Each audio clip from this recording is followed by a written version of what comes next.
There's something else you should know about God.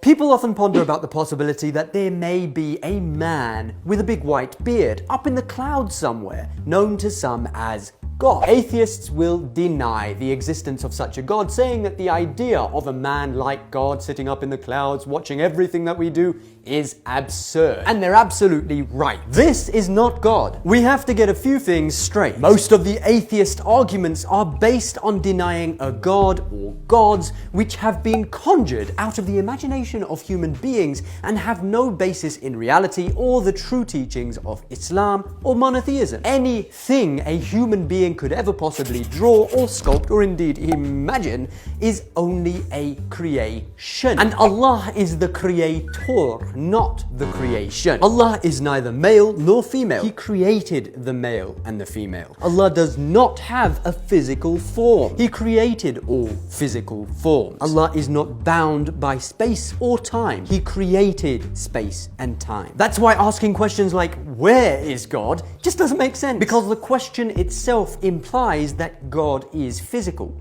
Because you have to be physical to be somewhere. And something that is somewhere cannot generally be somewhere else. While God is omnipresent. Imam Ali, the first Imam and the fourth Caliph, said, whoever said in what is he, held that he is contained. And whoever said on what is he, held he is not on something else. Asking when was Allah is again in itself a paradoxical question. Because we, when asking such a question, are asking it from our own understanding from within the limits of time. It's kind of like a goldfish asking where his owner is when the goldfish's entire understanding of existence is limited to the fishbowl, while the owner lives outside that fishbowl. Now that we've understood this, the answer to the question, why can't I see God, becomes absolutely clear. There is no verse in the Holy Quran which says, here I am, believe in me, nor will Allah ever say, look at me. It's just nonsensical. Because anything that you can see with the physical eye is a limited creation of Allah, and therefore cannot be Allah Himself. The Holy Quran says, say, Allah is the creator of all things and He is the one, the supreme. When you see something, you are essentially seeing its attributes. For example, if you see an apple, you're seeing that it is red. It has a round shape, a stalk. These are the attributes of the apple. If you see a person, his or her attributes are that they have limbs, a head, a body, a face, etc. Now, associating physical attributes to Allah in the religion of Islam is known as shirk, a major sin, because it is essentially limiting Allah in your perception. And Allah in reality is unlimited. Imam Ali eloquently explains that this is because every attribute is a proof that it is different from that to which it is attributed, and everything to which something is attributed is different from the attribute. The redness of the apple is a separate physical attribute which we associate with the apple. The very fact that we can differentiate between the attribute, i.e. the redness, and the attributed, i.e. the apple, proves that the attribute and the attributed are two separate things, but Allah is one. The Holy Quran says, glory be to your Lord, the Lord of honor, above what they describe. Unable to grasp this concept, people have always fallaciously attributed partners to Allah. They try to visualize Allah as an all-powerful jinn or a man, or even try to show that He has begotten sons or daughters. The Holy Quran says, and they make the jinn associates with Allah, while He created them, and they falsely attribute to Him sons and daughters without knowledge. Glory be to Him, and highly exalted is He above what they ascribe to Him. Allah is not any kind of imaginable existence. Glory to the Lord of the heavens and the earth, the Lord of the throne of authority. He is free from the things they attribute to Him. It's a question which children ask. Will I see God when I go to heaven? And the reason they ask this question is because they have not yet developed the maturity to understand that Allah cannot be seen. There's nothing to physically see except the signs of Allah, i.e.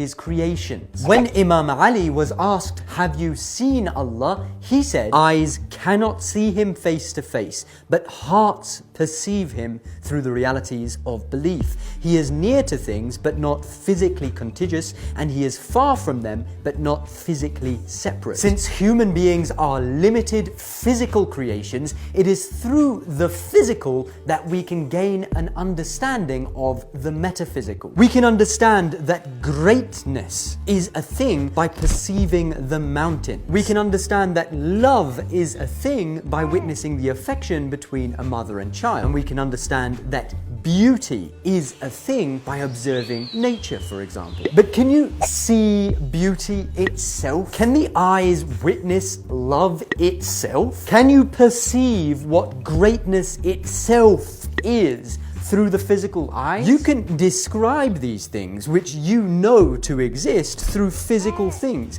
but the only way that you can truly comprehend them is through the eyes of the heart. And Allah is the source of all beauties, of all love and all greatness. The source itself can never be seen, but the signs of that necessary existence, which can be observed through the limited physical dimension, can be seen. The Holy Quran reminds us, "And when you said, 'O Musa, we will not believe in you until we see Allah manifestly,' so the punishment, the lightning bolt, overtook you while you looked on." There's something for you to look at. Now, atheists will sometimes come along and say, "There are thousands of gods, why don't you believe in any of them?" They'll say that they're smarter because they believe in just one less god than you. But they've missed the point. Allah does not need to be proven. What needs to be proven is the non-existence or the limited nature of all other false gods or deities. Once we've eliminated all fallacies and misconceptions about false gods, Allah, the absolute oneness, the united being, the necessary existence, becomes absolutely clear. That's why to be Muslim, you have to first realize that La ilaha, there is no God, and then realize illallah, except the God, i.e. Allah. Many of those who claim to believe in God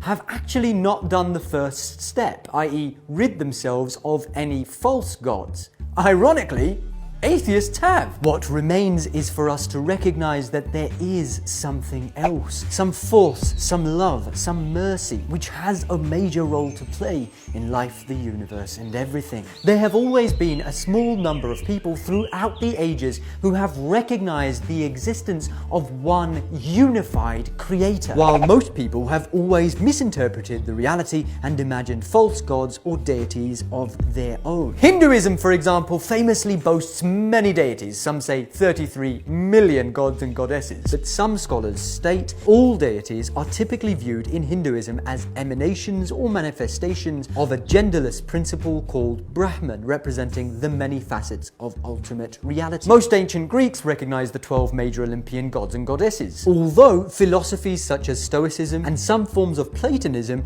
used language that seems to assume a single transcendent deity. Great thinkers, prophets, philosophers, sages and scholars have, throughout the ages, tried to make clear to people the reality of the unified existence, the one God, the creator, whatever you want to call it, Allah, and that this Allah is unlimited. No physical attributes can be applied to it, nothing can be compared to it. People, in their inability to understand that there is a metaphysical existence which supersedes this physical dimension, end up associating concepts like greatness to things that they can understand. For example, if there's a person who recognizes that God is all-powerful, but then they associate power with a hammer, that's how you end up with gods like Thor with his hammer and Zeus with his lightning bolts, and even, as some modern Christians have understood it, God the Father of Jesus Christ. But when you break it down and contemplate, it becomes very clear that none of these